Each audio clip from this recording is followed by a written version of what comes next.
Hey everyone, welcome back to my channel. This is Heidi from My Reading Life, and I'm here today to film my June wrap-up. Almost the end of July, and I figured it's a good time to wrap up June. It's just been such a hectic month here in July, and so I have time. So let's talk through all of these books. I'm going to try to keep my summaries brief. I may have talked about some of these previously when I did my monthly vlog in June, but these are going to include all the books that I read except for my BookTube Prize reading. So first of all was a book that I buddy read with Doris, and this is The Butchering Art, Joseph Lister's Quest to Transform the Grisly World of Victorian Medicine by Lindsey Fitzharris. This is a book I've been wanting to read for quite a while. It has been recommended by various booktubers who I trust, and Doris also had a copy of it, so we thought we'd buddy read it together. And it was excellent. It was an excellent buddy read. It's a shorter nonfiction. I had not read any Lindsey Fitzharris before, but I tend to like medical nonfiction that deals with the history of particular medicine or medical procedures or whatever. And Joseph Lister was a very interesting person from England who basically figured out germ theory and transformed how surgeries were done. This is very gruesome. So if you do not like to read about gore and blood and guts and like nasty things happening in operating theaters, like just be forewarned that this book is like that, has a lot of that type of thing in it, but it's super informative. And Joseph Lister was just an amazing person. It was great to read about him and learn more about the history of medical treatment and surgery in particular, and germ theory. So that was the first thing I completed. Then I read Emily Wilde's Map of the Other Lands, which is book 2 in the Emily Wilde series. These are fantasy, sort of cozy fantasy books, and this is written by Heather Fawcett. Sorry, there's a little bit of a glare, so I'm trying to make sure that the books don't glare out at you, but I'm trying to get the natural light, and it's very windy outside and hot, so I can't film outside, and so I'm trying to like utilize natural light, and all my curtains are drawn. So this is where we're at. Anyway, Emily Wilde's Map of the Other Lands. So Emily Wilde is a university researcher. She has a position with a university and she studies fae or fairies, and she is trying to locate another researcher who had gone missing many years before. And she and her partner in crime, I can't remember his name, Bambleby,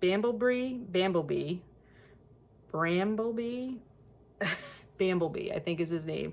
Anyway, he is a fairy, but he has disguised himself as human and teaches at the same university. And he and Emily have a relationship. It's been adversarial in the past, but they have sort of come to the conclusion that they have romantic feelings for one another. So in this book, you know, they are partnered up and they're trying to find this other researcher who has gone missing, and they've traveled to, I believe, the Alps to search out that other researcher. And so this is it's an adventure story, and dealing with many different kinds of magical creatures and sort of adventure and finding your way, getting lost and being in danger and then getting out of danger. It is just a good time.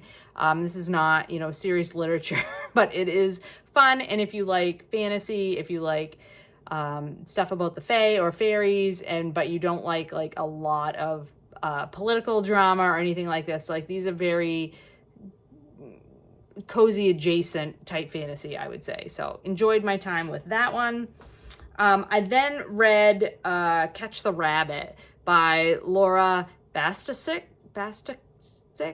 Sorry for mispronouncing that. And that was translated by the author from the Serbo-Croatian to English. So Laura Bastasic is she's Yugoslav. That's her ethnicity, and she wrote this book called Catch the Rabbit, and it is a novel which I buddy read with Britta, and it is about a woman named Sarah who gets a phone call from her estranged childhood best friend, Layla, who is asking her to come home to Bosnia and take a road trip to go try to find Layla's long missing brother, Armin. And this brings back a lot of memories for Sarah. She had left Bosnia and had gone to the UK and is currently at the time of the phone call, is currently living in Dublin.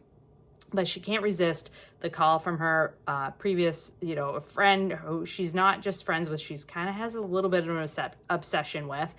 So she goes back and they embark on this road trip across Bosnia and like sort of the Bosnian region where they had grown up during the Bosnian Civil War and the breakup of the Yugoslavia, the old Yugoslavia. And that whole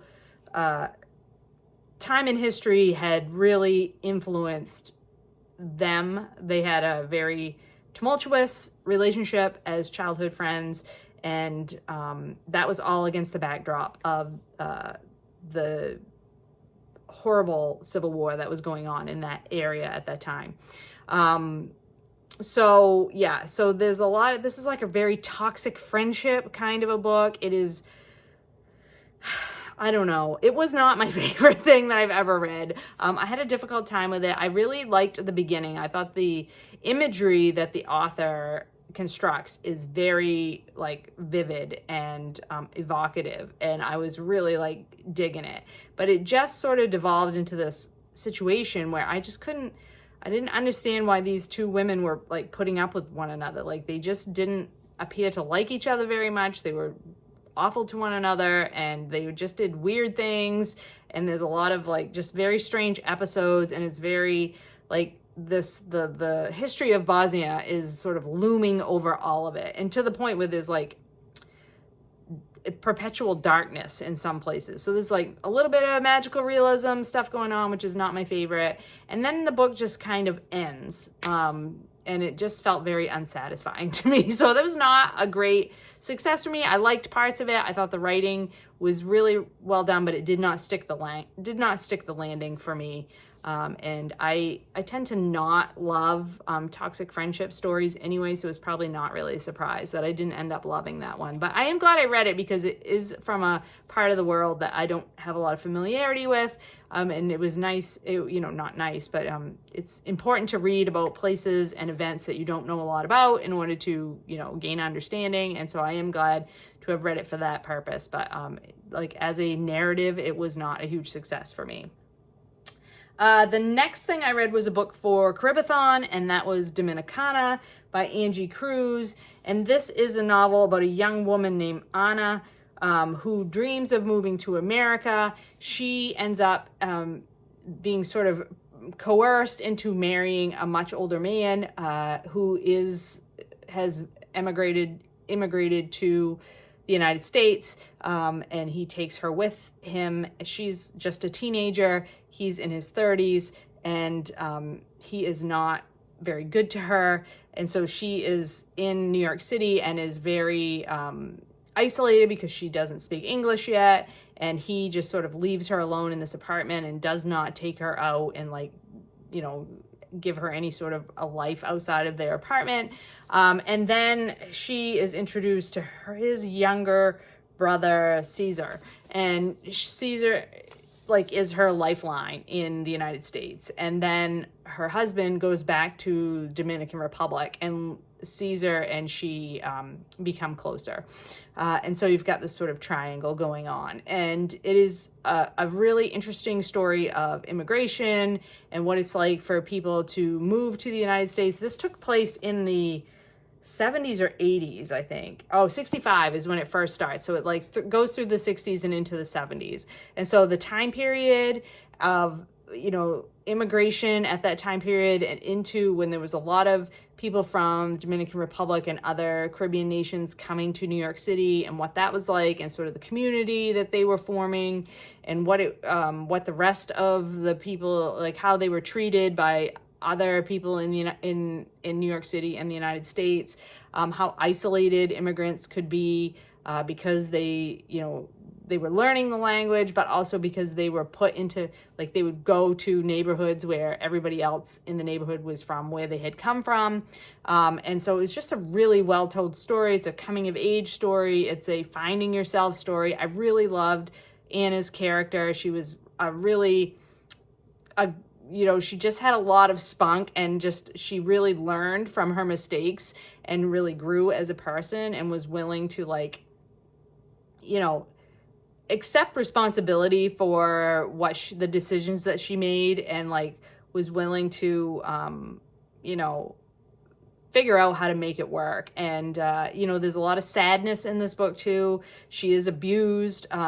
It's not a great relationship with her husband. So just be aware of that. There's abuse, in the story as well, but how she reacts to that and what she does about it, I thought it was really good. It's not a hugely, like, it isn't, like, don't expect, like, big surprises from this story, but also it's just a well-told story. So I very much enjoyed this. I thought it was a really excellent look at what it was like to be an immigrant in New York City from the Caribbean at that time, in the late 60s, early 70s, and to be a young woman. So dealing with, trying to find your place as a woman in this very male-oriented society, and, like, breaking out of that, and, like, expressing your own self-worth and your own, like, making your own way in the world without, like, depending on men to, like, fix everything for you.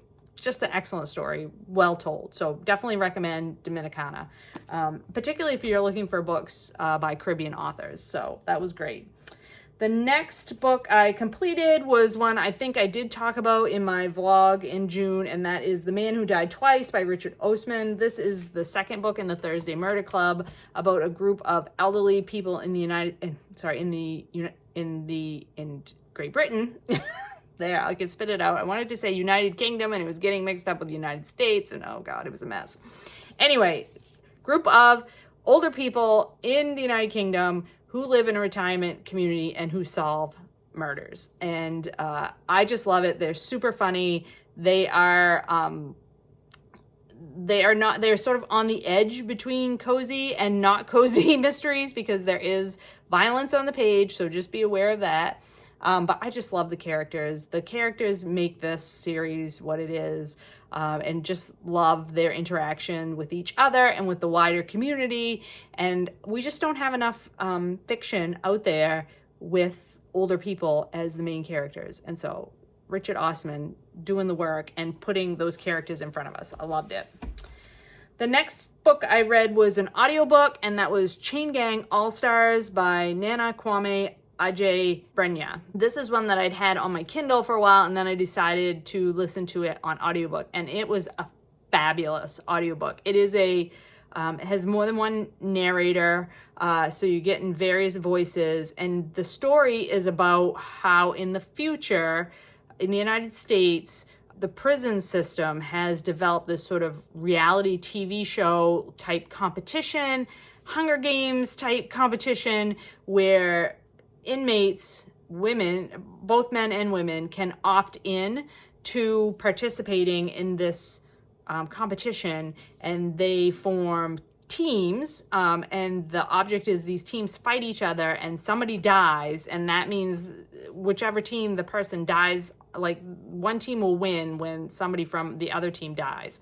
And then so you have the teams fighting each other, and then eventually you have a one-to-one.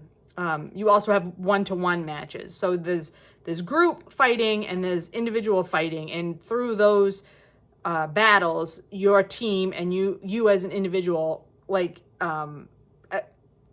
advance through the hierarchy, and the whole goal is to be like the number one winner of everything. Like, you've beat everybody up through the ladder in a bracket type system, and when you get to that top rung, you would gain your freedom and you would be released from prison. And of course, only one person in the history of this program has ever been released from prison. And so, and there's some question about whether that was just done as a PR stunt to get people in the prison system to, like, want to participate, to feel like there was actually the chance that they might win enough to gain their freedom. It is very violent, but it is a takedown of the U.S. Criminal justice system. And the way that the book is told is there are these characters. There's two women in particular that are at the center of our story. They have a relationship with each other. So I was reading this for Pride Month because they have a lesbian relationship. But they're both bisexual characters, I think, if I can remember correctly. At least one of them was bisexual. And so I read it for Pride Month, but it was a fabulous exploration of the criminal justice system in the U.S. because as the story of these two women and this broader like competition story was being told, there would be like footnotes inserted that would explain different aspects of the prison system in the story, but those are also like actually true right now. Like those things that were being explained are either happened in history or are reality right now. So it sort of scratched my itch for like learning about things, but also this really excellent story, very compulsively readable story at the same time. So I thought this was fabulous. This is one of the best books I've read this year. Really enjoyed it. So glad I picked it up for Pride Month. So definitely recommend Chain Gang Allstars. I mean, it's been all over the place. It won tons of awards. And so, yeah, I'm late to the party, but it is great. There is a reason for that. And then I read 21 Lessons for the 21st Century by Yuval Noah Harari. I think I talked about this also in that vlog in June. I did not get along with this very well. I thought it was poorly paced, overly wordy, a little pretentious, and a little bit like, what's the word? Oversimplification of the issues that we face globally right now. So yeah, can't really recommend this one. It is, it's dealing with problems that we have globally in the world and like how we might structure our governments and our organizations in order to meet those challenges, whether they be climate change, immigration, or, big problems, right? And it just was overly simplistic and yet super wordy, if I could describe it that way. So yeah, this one was not that great for me. The next book I completed was Bonded in Death by J.D. Robb. This is number 60 in the Eve Dallas futuristic mystery series. Eve Dallas is a police, at this point, she's a detective in charge of her own group of her team of detectives under her in this point in the series, and she solves mysteries in a futuristic New York City. I love these books for the characters. The mysteries they're fine. Whatever, sometimes I figure them out, sometimes I don't. I'm here for the characters. I love them. I've been following this series since the beginning, so I have read all 60 books in the series, and I continue to want to find out more about the characters. So, that's my pitch for this. If you like police procedurals, if you like sort of semi-futuristic type of fiction, and you want to embark upon a series that's long running and has excellent characters, this is a series for you. And the characters have had very good development over the course of the series. They've had to deal with serious problems and figure those out and move on from them. So it's really, I think, very well done. So love these. I will say that the early episodes of this were published in the 90s, and they, times have changed since the first books were written in this. Just know that if you go back and start from the beginning. And then the last book that I will talk about is another buddy read with Britta Bowler. This is Beautyland by Marie-Helene Bertini, which is the first book by this author that I have read. This is speculative fiction about a young girl who believes that she is an alien and that she was put on this earth to report back to her superiors about human life. So she is born to her parents, young couple in, I think, I can't remember which city that she's born into, if it's like maybe Philadelphia. I can't remember now which city it is, an American city. And her mom struggles to give birth to her. She has some complications. And like, so the young girl is like, she feels, like she is not, totally part of her family or her community or like her peer group. Like throughout her life, she feels like an outsider. And you as the reader are told that she believes that she is, aliens basically put her into this baby, her consciousness into this baby in order to report on what humans are all about, what Earth is all about to them. And the way that she communicates with her superiors, her alien superiors, is through a fax machine. And that sounds absurd, but it is not, like, the story is not told in an absurdist way necessarily. I mean, there are funny parts in it, but it's a coming of age story. It's a discussion of what makes us human. It's a discussion of how we all at times in our lives feel outside the norm and how we deal with that. Our main character, Adina, she's an excellent character. Like, you really root for her. She is awkward, and she's trying to do the right thing, but sometimes she just doesn't get it right. And her mom, this is taking place in like the 70s and 80s and into the 90s. And her mom ends up being a single mom. And like, so she's like struggling to like do the right thing as well. And like, they're flawed people, but they're also like good people. And just what it says about, I really enjoyed the pop culture references in this. I enjoyed, what it was like to grow up in the 80s with parents who were focused like on their own problems, and like, because parents didn't like coddle you back in those days. Like, I very much related to what Adina goes through with a parent who seemed quite distant. And like, not that my parents seemed distant, but like, parents just didn't get involved in your life the way that parents get involved in their children's lives today.